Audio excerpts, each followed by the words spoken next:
Good morning, folks, and welcome back to another episode of South of the Cheddar Curtain. We will be without your boy, Devin Hine, today, unfortunately, which is definitely a bummer, and I do apologize for this coming out a lot later than I anticipated. Both my wife and daughter are sick, and this is the first time all weekend I've had an hour to myself to just try to sit down and gather my thoughts and talk about the Packers. But today's a glorious day. Today, we face the Bears. Win in scenario. It's a great day to be a Packer fan. Hopefully the day ends as well as it starts. I'm going to start off with doing a little I Think and I Know in honor of Devin. He kind of called me out for not doing it last episode I did on my own, so don't want to disappoint here. It's kind of a past tense thing, but at the beginning of the year, I was thinking that this year was the parallel to 2008. I think most people were. So 2008 was the first year that Aaron Rodgers took over the helm at quarterback for the Packers. He played well. We lost a lot of games, right? A lot of close games that year. He had good stats, but didn't really turn into a lot of victories. We went 6-10, missed the playoffs. That's kind of what I expected this year, right? And I think a lot of us Packer fans out there probably felt the same way. That a 2008 type season, that'd be fine, right? Because at the end of 2008, you still felt pretty good about Aaron Rodgers being the guy going forward. He showed enough flashes throughout the year. They're like, okay, I see it. This kid's the guy. He's the guy going forward. And at the beginning of this year, I think most of us would have said, even if we don't have a great record, but we end the year thinking Jordan Love is the guy, it's a success, right? We'd all be happy with that. Sign up day one. However, as this season has kind of come to a close, and depending on the outcome of this afternoon's game, I think this might be 2009 instead. So 2009 was a year where we went 10-6, 11-5, I think maybe 11-5. We just barely squeaked into the playoffs on a wild card. Well, we were the fifth seed, I believe. And we played the Cardinals. We had a really good defense that year. We don't this year, obviously, as we have talked about ad nauseum. But we got into the playoffs. And Aaron Rodgers had a phenomenal showing. We lost. Controversial game. If you guys remember, it was the one where I think it was Carlos Dansby, kind of a strip sack on Aaron Rodgers at the end of the game. When blatant face mask that wasn't called. Return for a touchdown, game over. It was crazy. Shootout, both in the 40s or 50s, like some crazy game. Aaron Rodgers, prime end of career Kurt Warner, toe-to-toe, absolutely balling out shootout. And after that game, everybody was like, wow, we kind of already thought this was the guy, but this looks like one of the best quarterbacks in the league. Right? The ceiling for this team is crazy. And I think we may be closer to 2009. And here's why. I feel that Jordan is the guy, right? I feel like most of us feel that way at this point. But we've exceeded at least my expectations. A lot of players on this team have exceeded my expectations. The defense has been terrible, to be fair. But it feels like we're on the precipice of something. And that's what 2009 felt like. It felt like we were on the edge of greatness. And then 2010 comes along, we win the Super Bowl. 2011 comes along, and we go 15-1. It feels like we're right there, right? Kind of feels like we may be a year ahead of schedule. 2025 was kind of supposed to be the year when you look at all the cap coming off, and we finally have money to spend, and by that time, Jordan would be up and running, and all these young guys would finally be gelling and playing well together on offense. But a lot of that's happening this year, right? The money's thing, that's true. We still won't have a lot of money to spend this offseason. We will going into 2025. However, offense is gelling. All those young guys are stepping up, like literally pretty much all of them, which is crazy. Shout out Bo Melton. But it feels like we're on the edge of greatness here. And no matter what happens by the end of today, no matter if we play next week or not, I think the entire fan base needs to be incredibly excited about our direction going forward, especially if we get rid of Joe Barry. And that may be tough, right? It's a possibility we lose to the Bears today, this afternoon, and that would be crushing, like it was crushing last year, to miss the playoffs because a young and hungry rival beats you in your house. Me and Devin and our good friend JP were at that game last year. It was rough, to say the least. But, as someone else pointed out, I think it was Andy Herman, on Pack-A-Day, he brought up that, unlike last year felt like clinging on to something, right? You're at the tail end of something great, and can you do it one more time? Can Aaron Rodgers save us one more time? It's a whole different feeling and vibe to this team in this game. We're building, right? We're getting better, except the defense. Jordan Love in the offense, getting better, showing that he's the guy, and this offense is going to be scary for years to come. Now, speaking of the offense, let's talk a little bit about the Vikings game and some cool stuff that happened on offense.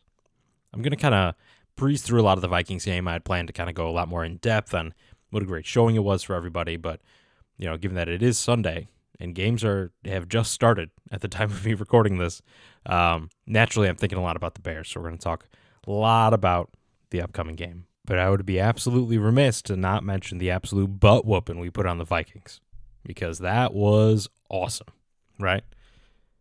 You know who else was awesome?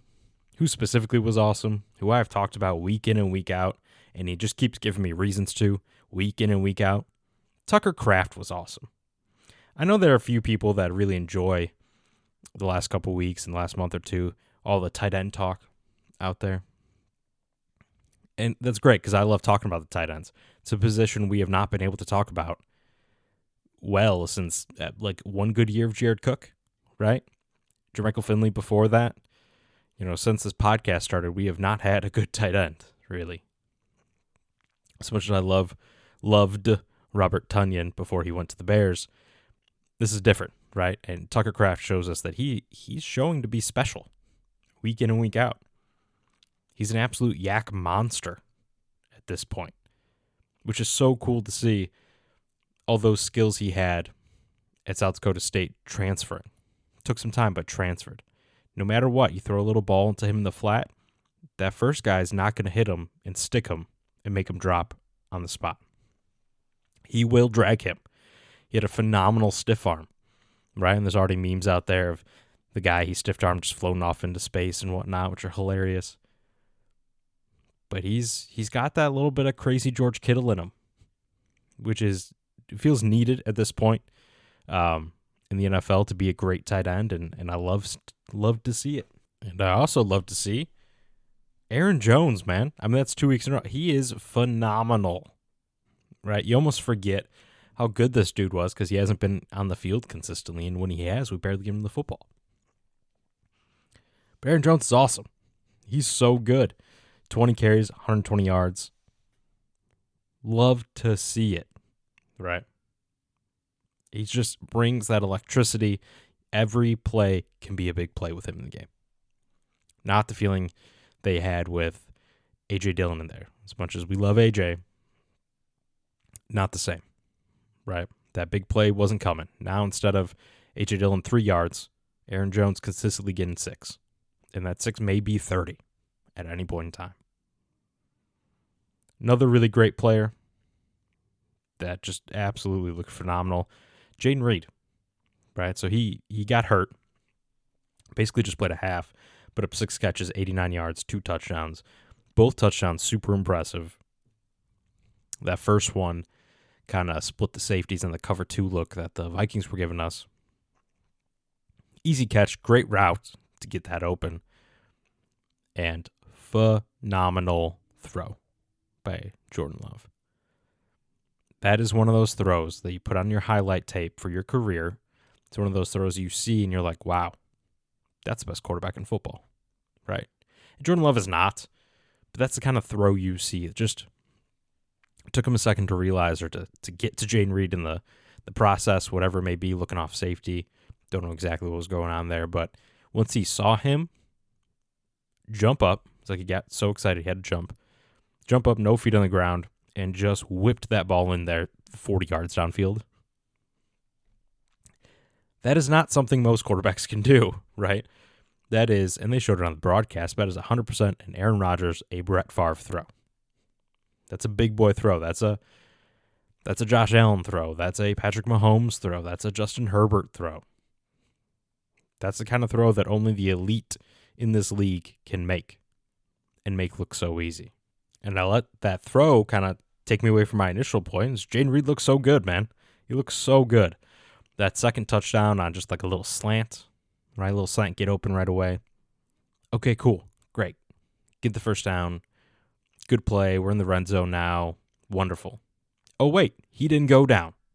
He's just making people miss and dragging Vikings defenders into the end zone. Pretty impressive for being like 5'10", 190, 5'11", whatever he's listed at. He plays with such a dog inside him that we have been missing in this wide receiver room. And now it looks like we may have several. But just his ability to make big plays, game in and game out, that's something that is not going to go away. He's going to be a problem in this league for a while. And with Reed, it's not even just the big plays, although he makes plenty of them. He looked really comfortable in this game. There's I believe it was a deep out to the left side of the field that Jordan Love is really good at throwing, by the way. Deep ins, deep curls, deep outs. Those are very hard throws to make in the NFL, and Jordan Love makes them look easy. But Jayden Reed was able to just like a little toe tap, just catch the ball right off the sideline, little toe tap, no big deal. It's a hard catch.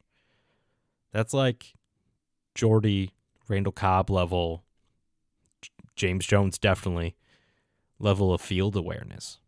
That is not normal for a rookie. Just like, okay, no big deal. Here I am on the sideline. Let me just pluck the ball out of the air 20 yards downfield and just a little toe tap. Make it look like another day in the park. Like you're running the play against air. That connection that Love has with Reed is incredible. And well, it's only going to get better, right? That's the scary part looking at this offense. Like everybody should get better. This is the worst everybody should play and the worst everybody should look together. That should be a scary thought going forward. And there's so much more I could go over in this game, specifics about different plays and who played well and everything, and especially on offense. But let me just give Bo Melton his flowers, right? He looked awesome and really made me look smart talking him up a little bit last week in my episode. Last week I talked about him just, hey, he looks like an NFL football player. That's great from wide receiver 6. Most wide receiver 6s don't look like NFL football players. Now, he didn't only do that, but he was our first 100-yard receiver of the year. Think about all the talent we have in that wide receiving room, and Bo Melton, of all people, was the first. Now, if Jayden Reed didn't get hurt and miss essentially the entire second half, he only needed 11 yards. I'm sure he would have gotten 11 yards in the second half to become the first. But Bo Melton stepped up. And without Christian Watson, having Bo Melton gives you another speed aspect to the offense. And you saw that on his touchdown. I mean, he was wide open, but he can run across the field in kind of a deep crosser.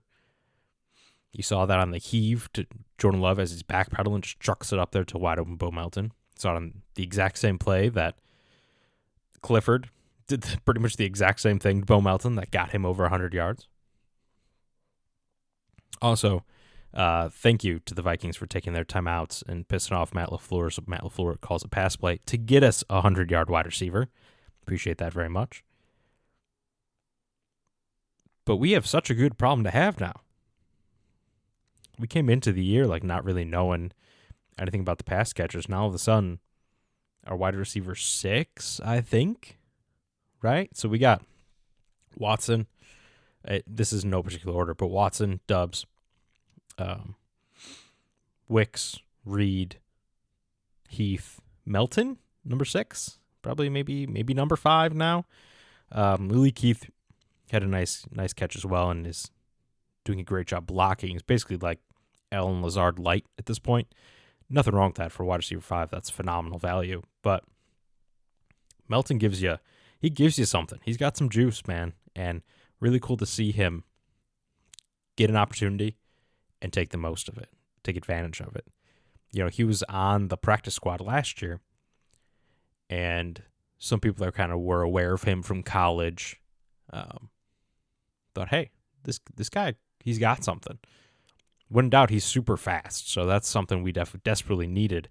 Maybe he wasn't just ready yet, but he's shown us what he can do and shown us the depth of this receiving core, and it is wild to see and to think about the future of these guys. But good job, Bo Melton. You know, I hope he's earned himself a lot more reps. I don't know where they come from. I guess the only good news in that scenario is we're never healthy in the wide receiving room, including this week. So there's always somebody out for you to fill in for. But he looked like a real guy, man. He looked really good out there, which is absolutely crazy. Also want to give a quick shout out to the offensive line. Brian Flores, the defense coordinator for the Vikings, is known for his multiple defenses, bringing a lot of pressure, confusing defenses and schemes, and hiding who's coming, who's going, dropping safeties, rotating safeties, bringing safeties on blitzes, all the above. Complicated defense to play, which is part of why we look so bad the first time we played him. But shout out to the offensive line and Jordan Love for doing the right thing and making sure that we were blocked up consistently. They got some real pass rushers on the other side of the field, and you couldn't tell during the game. You could not tell. Jordan Love was not sacked. Against a defense with these kind of players, with this kind of scheme, that is very impressive. Very impressive. So shout out to the O-line. We've talked a lot about them this year. Still think there's going to be some shakeups in the offseason. But good job. You know, even not a great job. Josh Myers did not play a good game. But overall, if you don't give up a sack, it's a good day at the office, right? Now let's talk about this defense a little bit. So if you win 33-10, the defense did something right? We've talked a lot of crap about this defense, some of the players, and definitely the coordinator, a lot of the season. But I'm just going to touch on some things I was happy with. There were really only like one or two things that I wasn't. First of all, man, it felt good for Ballantyne to get that interception. I get it was tipped off a tight end's hands and whatnot, but for a team that never seems to really get a ton of takeaways, especially through the air, sometimes it's better to be lucky than good. You just need something to go your way and to catch the football. Got to be in the vicinity to make a play, right? It felt really good for him because he's a journeyman. It's kind of hard to remember he's not a rookie like Valentine. He's 27, something like that. His 5th year. Like this is it for him, probably. This is probably the peak of his career, the amount he started this year. So it felt awesome for him to make a big play. Right, and get the football, get an interception. Because he has done everything we've asked of him this year, and we should not have had to ask that much of him. But he stepped up to the plate and played some really good football. Really good football. From a guy who I would not have expected to play really good football, given his career so far. But it felt really good for him. What a moment for that guy, right? No matter what happens after this year for him, if he goes back to the bench or whatever, he's always got this, right? In a big primetime game, he got an interception. Good for Ballantyne. Now, the defense as a whole played much better and much more aggressive this game.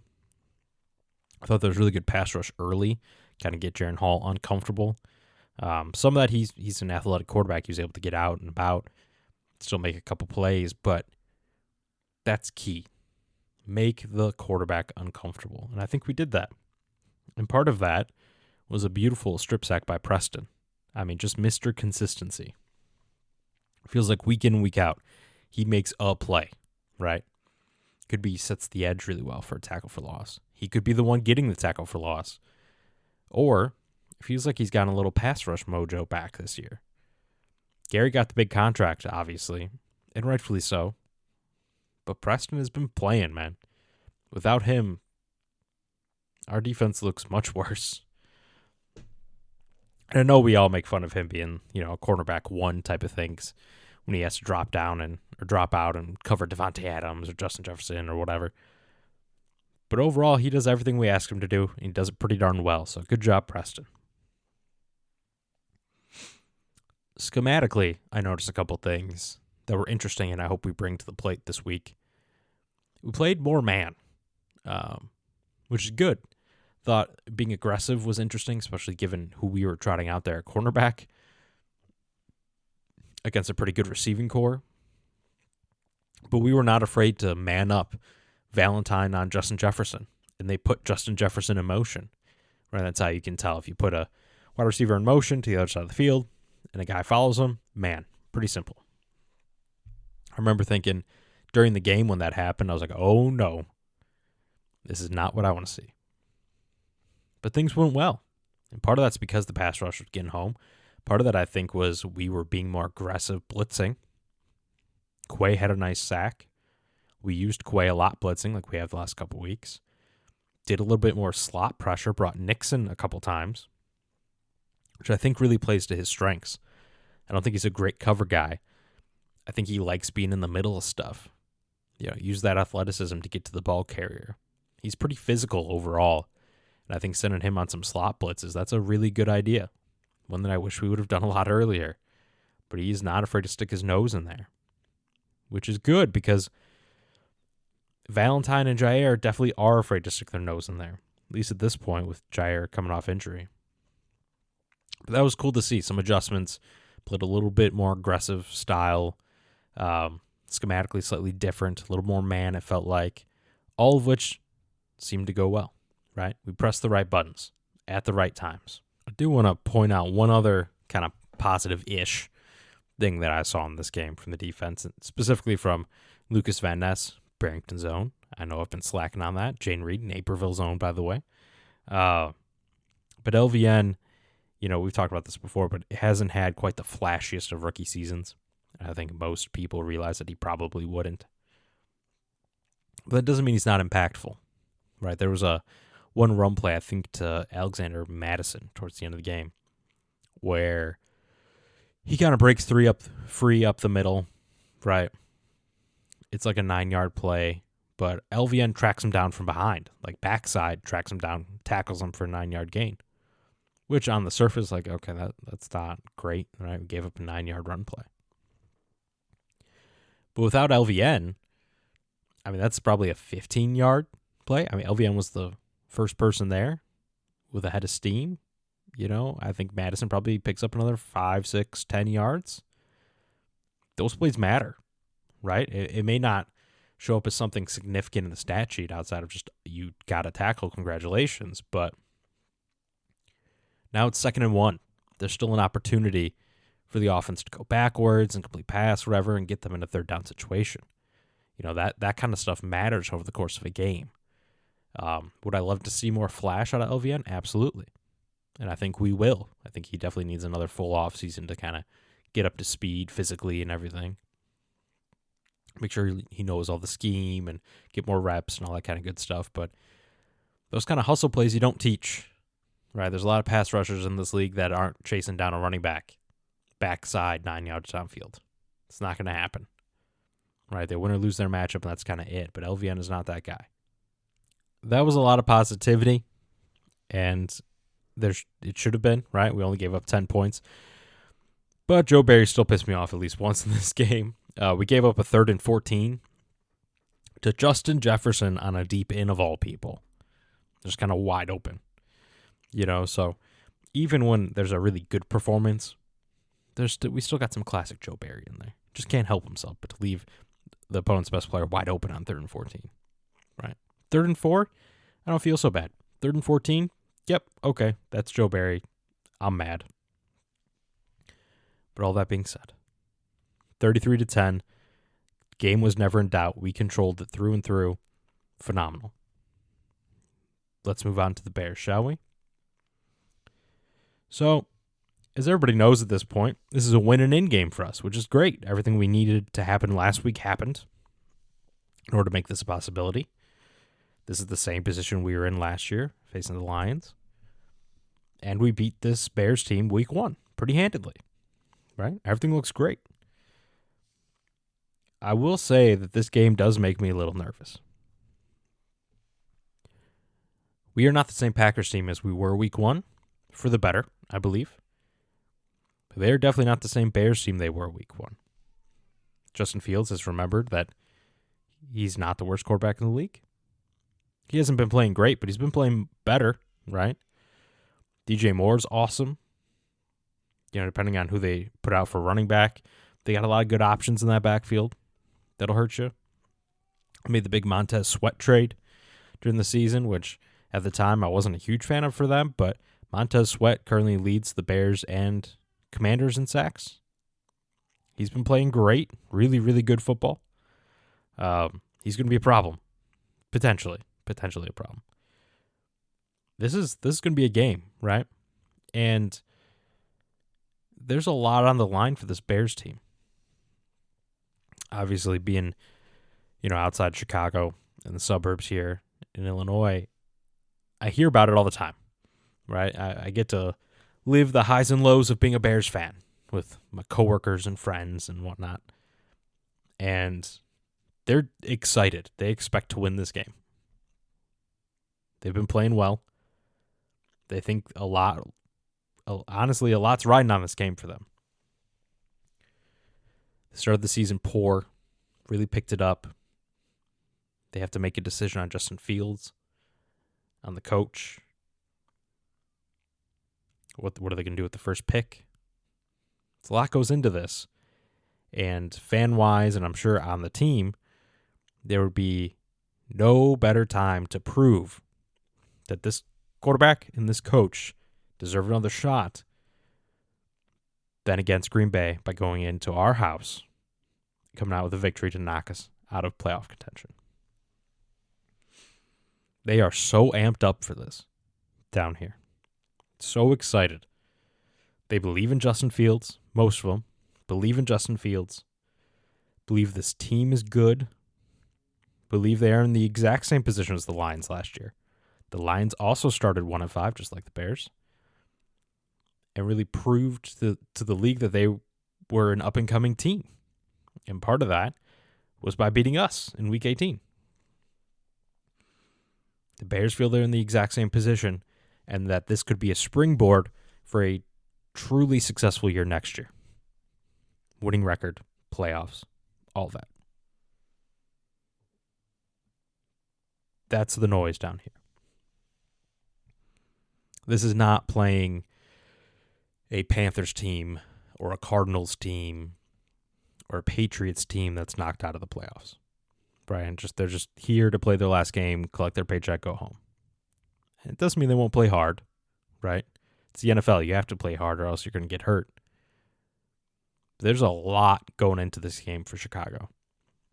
A lot. And like I said, their fans are excited to make up for the dud Week 1 against us. They're hungry. This is going to be a hard game. I fully expect this to be a close game. We're not going to beat them by 18 points. I think like we did Week 1, it wasn't even that close, right? We just walked away from them. Their defense is playing great. Depending on what metric you look at, they're top 5, top 3, top 1 in a lot of categories. It's going to be a tough test. It's going to be a tough test. We're currently favored by 3. And if you know anything about betting, the home team always is favored by at least 3. Or you get 3 points for being the home team, I should say. So it's kind of a pick 'em, depending on who you ask. This is going to be interesting. Now, injuries may play a big factor in this game, and not just against us for once, which is great. We got some news this week. Rudy Ford went to IR, so he will not be playing. If we make the playoffs, he will still not be playing. However, we have activated Emmanuel Wilson and Luke Musgrave. We could have both of them back on the field. And we could add Luke Musgrave to dynamic, crazy Tucker Kraft, which would be really interesting to see. I imagine Luke's got a little rust, same with Wilson, but having them back in the fold would be huge. We need more weapons, especially given that A.J. Dillon is out. Wilson may get a little bit of a run. Fully expect Patrick Taylor to handle the backup duties, but doesn't mean Wilson won't get a carry here or there. Now, it's looking like Isaiah McDuffie's doubtful. He's not going to play. Devondre Campbell will play, so we'll have our two starting linebackers. Preston Smith is questionable for us. He's been dealing with some stuff all week. That would be a big loss for us. Big loss. This Bears team really likes to run the football. They're a good running team. With or without Justin Fields, they just get better with. We need Preston to set the edge. That would be a big loss for us on defense. Could cause us some big problems if he doesn't suit up. The good news is the Bears got some problems too. It's kind of nice to not necessarily be the worst injured team in this matchup. We have more overall in the injury report, but theirs may be more impactful for once. So we've got Cole Kmet questionable, Khalil Herbert questionable. It sounds like Khalil Herbert's probably not going to play, which leaves them with Roschon Johnson and Deontay Foreman, both good running backs. Herbert's probably a little bit more dynamic than both of them, more of a big play threat, but they're both good, solid running backs that have played well this year. Lucas Patrick, our old buddy, old pal, former Packer lineman, they put him on IR. He was their guard, I believe, center. He kind of did both throughout the year. That would be big. He's not a particularly great player. I'm not sure if their backups are any better, but that would be a big one. If nothing else, communication on the offensive line changes up a little bit. Then the two big ones. Kyler Gordon, really good cornerback they drafted last year. This is his second year. He's questionable. He plays predominantly in the slot. He seems like a game-time decision. And then the big one. Jalen Johnson is doubtful there. Pro Bowl, if not, he should be. Cornerback. He's probably going to get a big payday this year in the offseason. He's a very good cornerback. Somebody the Bears love, the fans love. They all get behind. One of, if not their best player on defense. He's not going to play. He's doubtful. He's not playing. So if him and Gordon both don't go, I fully expect us to attack the backups. You know, they would be, at that point, starting two rookie corners. And hopefully they're not as good as Valentine and Ballantyne are. Of all teams, we know not to take that lightly, right? Like our best defensive performances have all been with Valentine and Ballantyne. So you never know. But Jalen Johnson, Kyler Gordon, good players. Jalen Johnson, very good player. That would be huge. You know, I think their secondary definitely can be exposed. Jaquan Brisker, their safety's pretty good. Eddie Jackson, really hit or miss, their other safety. So if you can expose Eddie Jackson and their corners, we could have a big day through the air. Which would be good because their run defense is pretty stout. They're pretty stout up the middle. Good linebackers in Edwards, Edmonds, and Sanborn. Good defensive line with Dexter. Sweat's pretty decent at the edge. Holding the edge. So there's a lot going on there. They have a good run defense. Not as good pass defense. Kind of plays into our hands potentially. Their offense is really good at running the ball. We're really bad at stopping the run, right? So this whole strength versus weakness versus strength, it'll be interesting. And like it normally does, it's all going to come down to the quarterback. Can we contain Justin Fields? You know, he's got 2,400 yards, 16 touchdowns, 9 interceptions, and then 630 yards on the ground. Those aren't crazy numbers, but as we've seen from the past, any given play, he can make you go wow and score a touchdown. Right? He has all the arm talent in the world. He's an absolute freak of nature running the football. He's just not the world's best football player, best quarterback. But he can hurt you. He can hurt you. So we're gonna have to keep contain on him. I expect a lot of Quay, hopefully, not Devondre. Doing a lot of spying. Maybe dropping the safeties down and spy. The edge rushers got to contain their edge, set the edge. Don't get too far upfield. We got to be prepared for that run game in all forms and facets that it's going to come at us. DJ Moore's awesome. I believe I talked about it on the show last year. I really wanted us to trade for DJ Moore. He's going to be an issue. Hopefully Jair's healthy. Hopefully Jair's locked in. This could be a really good matchup for Jair. We're not going to go man all the time. We're probably barely going to go man. But that's who I want on DJ Moore for sure. For sure, given his playmaking ability. So this is going to be interesting. Obviously, we win and we're in. That's the big takeaway, right? And I really want to get into the playoffs. I don't particularly have any expectations once we get there. But I want to see this team in a playoff environment. And just like I said at the beginning of the show, 2009, we got into the playoffs, lost a heartbreaker, came back stronger because of it. Took those lessons, utilized them the next year in our Super Bowl run. That's what I want for this team. They're so young. Just get them the experience of being in the dance. And when you're in the dance, you never know what happens. Right? The NFC's not super scary this year. You never know what happens. But first things first, we have to get in the dance.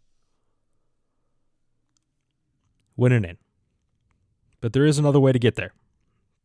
So some of these games are going on right now. So hopefully, I haven't been able to check the scores yet or not, but hopefully they're going in our way.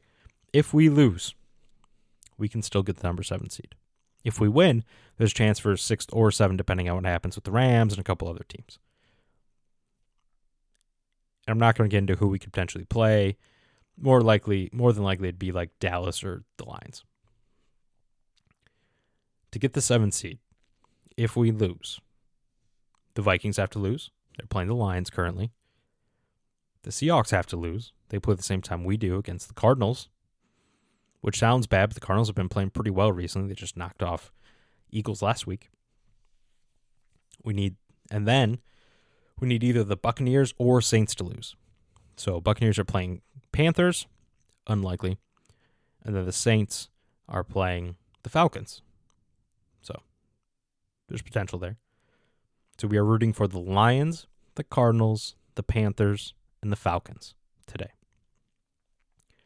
3 of those 4 games are going on currently on the 12 o'clock slate. Seahawks, Cardinals at 3:25, just like us.